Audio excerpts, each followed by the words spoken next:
Did you know that cracking your knuckles doesn't actually cause arthritis? That's right.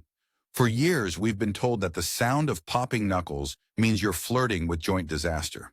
But here's the truth.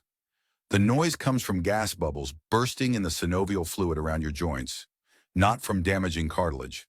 In fact, a study conducted over 2 decades found no link between knuckle cracking and arthritis. So why do we believe this myth? For many, it's just a classic cautionary tale passed down through generations, like the idea that sitting too close to the TV will ruin your eyesight. So the next time you crack your knuckles, don't sweat it. It's harmless. Want more myth-busting facts? Hit that like button and follow for more eye-opening truths.